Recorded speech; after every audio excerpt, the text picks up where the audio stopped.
అంబేద్కర్ గారి గురించి మాట్లాడుతున్న మన స్పీకర్స్ మాట్లాడుతూ ఇంకా జేపీ సార్ ఇంకా ఉన్నారు. నాకు ఈ అంబేద్కర్ డీటెయిల్స్ గురించి 2 సంవత్సరాల ముందు మన డైరెక్టర్ విజయేంద్ర ప్రసాద్ గారు, మీకు అందరు తెలిసిందే, బాహుబలి, ఆర్ఆర్ఆర్ అన్ని రాసిన పెద్ద ఈగా ఇలాంటి సినిమాల్లో, and of course director and his own right, ఆయన ఒక మూవీ తీయబోతున్నారు అంబేద్కర్ గారి మీద. నాట్ ఎగ్జాక్ట్లీ అ బయోపిక్, కానీ it's a huge format movie. బహుశా బాహుబలి స్టైల్లోనే రాబోతుంది ఆ సినిమా. దానికి రీసెర్చ్ చేసినప్పుడు నన్ను పిలిచారు. పిలిచిన సురేష్ గారు, మీరు టీవీలో చాలా మాట్లాడుతుంటారు కదా, నాతో కూర్చొని కొన్ని రోజులు అంబేద్కర్ గారి political part of his life, ఎందుకంటే అందరికీ ఆయన స్ట్రగుల్స్ గురించి, ఆయన ఎడ్యుకేషన్ గురించి అంత తెలుసుకొని పొలిటికల్ పార్ట్ అంబేద్కర్ గారిది నాకు ఎక్కువ పట్టలేదు, మీరు కొంచెం రీసెర్చ్ చేసి పంపిస్తారని అడిగారు. సో బహుశా ఆల్మోస్ట్ ప్రతిరోజు 3 నుంచి 4 గంటలు ఆయన తను కూర్చొని మాట్లాడి, నెక్స్ట్ డే వచ్చి మళ్ళీ దాన్ని రివైజ్ చేసి అట్లా finally I think it has come to a stage where ఆయన ఏదో ఒక రోజు మూవీ ఫస్ట్ షూట్ అనౌన్స్ చేయబోతున్నారు. In fact I was chatting with him on WhatsApp. ఆయన ఏం చెప్పారంటే, నన్ను పిలిస్తే నేను కూడా వస్తుండే కదా ఫంక్షన్కి అన్నారు. సో బహుశా నేను చెప్పాను, సార్ మీరు ఫోన్ కాల్ తీసుకుంటా అంటే, okay I'm ready to speak అన్నారు. So if the organisers permit, after this we will have his call also. Yes, so 2 topics Ambedkar గారి నుంచి. ఈ రీసెర్చ్ నుంచి నేను చేసిన ఆల్మోస్ట్ 6 months రీసెర్చ్లో నాకు ఒకటైతే ఆయన ఎడ్యుకేషన్ గురించి చాలా I was amazed JP sir, because he did 2 PhDs, almost did 2 PhDs. First one ఆయన ఇన్కంప్లీట్ చేసి ఇంగ్లాండ్కి వచ్చిన తర్వాత again he went back to do his PhD.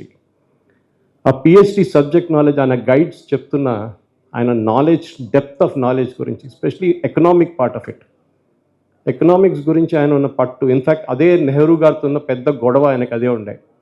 ఆయన క్యాబినెట్లో లా మినిస్ట్రీ ఇచ్చారు, which he never liked. He said it is like an empty soap box for retired judges అని చెప్పారు. So Ambedkar గారు, నేను నా చిన్న ఒక 10-15 minutesలో నేను 2 టాపిక్స్ చెప్పగలను. ఒకటి, సార్ ఆల్రెడీ టచ్ చేశారు హిందూ కోడ్ బిల్ గురించి. నెహ్రూ క్యాబినెట్ నుంచి రాజీనామా చేయడానికి అంబేద్కర్కి ప్రధాన కారణం వద్ద హిందూ కోడ్ బిల్. దాన్ని నెహ్రూ గారు కావాలంతా దాన్ని ఆపడానికి ట్రై చేశారు, లాస్ట్ చేయలేకపోయారు. కానీ అప్పుడు దాకా అంబేద్కర్ గారు రిజైన్ చేసి వెళ్ళిపోయారు. సో బిఫోర్ దాట్ అంబేద్కర్కి ఇంకొక పని చేశారు.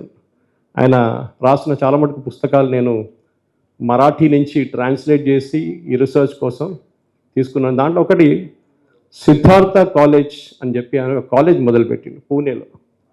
It is a very unique initiative sir.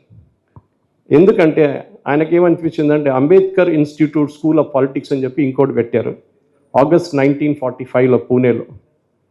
ఆయన ఏం చెప్తున్నారంటే, మన కాబోయే పార్లమెంటేరియన్స్, ఇప్పుడు అది లేదనుకోండి, ఒక ఎలక్షన్ పోటీ చేయాలంటే మినిమం 200 కోట్లు ఉండాలి. People like JP sir have gone through that pain, I know how it is. So కానీ అప్పుడు ఆయన ఆలోచించారు, మన దగ్గర యంగ్స్టర్స్ని ట్రైన్ చేసి పాలిటిక్స్లో పంపించాలంటే వాళ్ళకి పట్టు ఉండాలి, సబ్జెక్ట్ నాలెడ్జ్ ఉండాలి.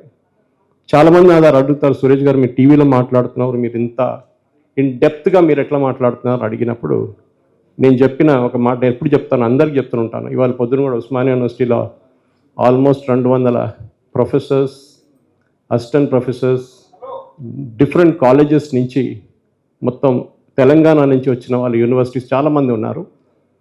వాళ్ళతో మాట్లాడుతూ కూడా నేను ఇదే చెప్పాను, మన దగ్గర ఉన్న స్టూడెంట్స్కి సబ్జెక్ట్ నాలెడ్జ్ ఉంది, కానీ సబ్జెక్ట్ నాలెడ్జ్ అవతల యూక్రెయిన్ రష్యా వార్ అంటే ఎక్కడ యూక్రెయిన్ ఎక్కడ రష్యా అంటారు మీరు, అది బాధ.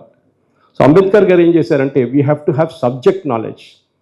పార్లమెంట్లో వెళ్ళి డిబేట్ చేస్తున్నప్పుడు ఏదో వెళ్ళి మాట్లాడడం కాదు, అండ్ స్టేజ్ మీద మేధావులు అందరికీ తెలిసిందే. కాన్స్టిట్యూంట్ అసెంబ్లీ డిబేట్స్, ఈ దీని ఆడియన్స్లోని youngsters specially constituent assembly debates మీరు చూడండి, చాలా పాత వీడియోలు, అది grainy black and white videos కనిపిస్తాయి, కొన్ని ఆడియో కూడా కనిపిస్తుంది.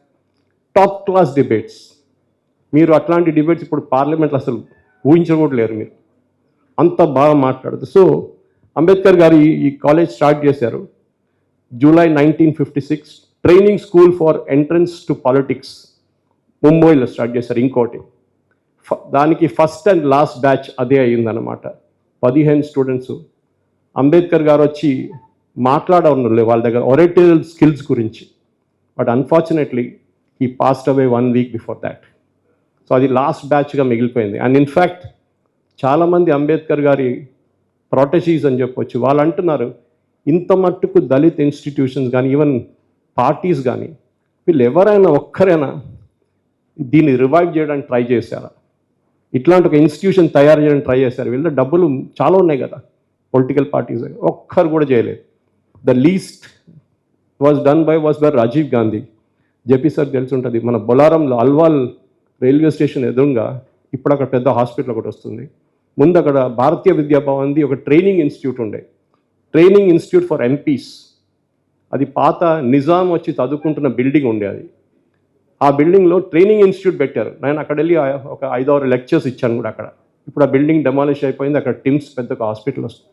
That is the only attempt made by Rajiv Gandhi at that time ఒక ఎంపీస్కి ట్రైనింగ్ ఇవ్వడానికి. ఇక్కడ మన ఎంపీస్ ముందు వాళ్ళకి ట్రైనింగ్ ఇవ్వడం అనేది ఇప్పుడు జరుగుతుంది. So that is what. Second sir చెప్పారు హిందూ కోడ్ బిల్ గురించి. అంబేద్కర్ గారు చాలా క్లియర్, హిందూ మహిళల్ని డిస్క్రిమినేట్ చేస్తారు. చాలామంది అడుగుతారు సురేష్ కోచాటిల్ అంటే, కోచాటిల్ పేరు ఎక్కడి నుంచి ఉన్నాడు? కొంతమందికి తెలిసి ఉంటుంది, నా వీడియోస్లో నేను చెప్తుంటాను.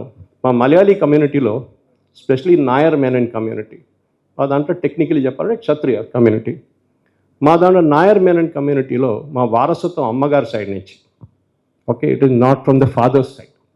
So Kochattil is my mother's house name. మా దాంట్లో ఇప్పుడు కూడా నడుస్తుంది అనుకోండి, ప్రాపర్టీ అంతా అమ్మాయిలకి వెళ్తుంది కంప్లీట్గా 100%. My sister got everything. But it is slowly changing. అమ్మాయిలు కూడా వాళ్ళ బ్రదర్స్తో పంచుకుంటున్నారు. ఆలోచించండి, హిందూ కోడ్ బిల్లో అంబేద్కర్ ఇదే ప్రశ్న ఇచ్చారు, దట్ హిందూ మహిళలకి వాళ్ళకున్న రైట్స్ మీరు ఇవ్వట్లేదు. ఒకటే కోడిఫైడ్ బిల్ తీసుకొద్దామని చెప్పి నెహ్రూ గారితో చాలా మటుకు చర్చలు చెప్పారు. I got time lines here. 1 September 1951 Ambedkar గారు అన్నారు, నేను ఎక్కువ రోజులు ఉండను, నా హెల్త్ మొత్తం డిగ్రేడ్ అవుతుంది, ఏ రోజైనా నేను పోతాను, కానీ వెళ్ళే ముందు I want to see this bill passed. కానీ నెహ్రూ ట్రైడ్ హిస్ బెస్ట్. ఎందుకంటే ఆ టైంలో ఉన్న కాంగ్రెస్ ఎంపీస్ అందరూ దీన్ని వ్యతిరేకించారు. వాళ్ళ టైంలో మహిళలకి ప్రాపర్టీ డివిజన్ ఇవ్వకూడదు, అడాప్షన్ రైట్స్ ఇవ్వకూడదు, అది కాకుండా డివోర్స్ రైట్స్ ఇవ్వకూడదు, చాలా మటుకు. In fact Ambedkar said no polygamy, ఒకటే పెండ్లి, if you want get married again get divorced, simple as that. కానీ దాన్ని కూడా అడ్డుకున్నారు ఆ టైంలో, in 1951. Finally it never passed in 4 separate pieces. 4 ముక్కలు చేసి దాన్ని పాస్ చేశారు. అంబేద్కర్ గారికి కావాల్సిన ఒక ఆయన అన్ఫుల్ఫిల్డ్ డ్రీమ్గా మిగిలిపోయింది. కానీ అది ఇప్పుడు 1 వే తిరిగి వస్తుంది. అది సుప్రీంకోర్టు ఇప్పుడు చెప్పినట్ల యూనిఫామ్ సివిల్ కోడ్గా తిరిగి వస్తుంది. అది where every woman has a right. మీకు తెలిసి ఉంటుందో చాలామంది ఆడియన్స్లో, Muslim couple has no right to adopt. వాళ్ళకి అడాప్షన్ రైట్స్ లేదు వాళ్ళ దాంట్లో. సో వాళ్ళు అడాప్ట్ చేస్తున్నా కూడా ఇల్లీగల్గా చేస్తారు. వాళ్ళ తప్పు కాదు అది. If they can't do that, adopt it illegal. వాళ్ళ బ్రదర్ కూతురునో లేకుంటే బ్రదర్ తమ్ముడినో సిస్టర్ తమ్ముడు వాళ్ళు తీసుకుంటారు, పిల్లలు తీసుకుంటారు వాళ్ళు. ఇది కోడిఫైడ్ దీంట్లో యూసీసీలో వచ్చేస్తే ఐ థింక్ అంబేద్కర్ గారికి మనం చేసే చాలా మంచి ఒక పెద్ద ఏం చెప్తారు, ఒక కరెక్టింగ్ హిస్టారికల్ రాంగ్ అంటారు దానికి. So I think my time is done and more than happy. ఈ సబ్జెక్ట్ గురించి ఇంకెవరైనా ప్రశ్నలు అడిగితే అప్పుడు ఆన్సర్ చేయడానికి రెడీగా ఉన్నాను. థ్యాంక్ యూ, ధన్యవాదాలు.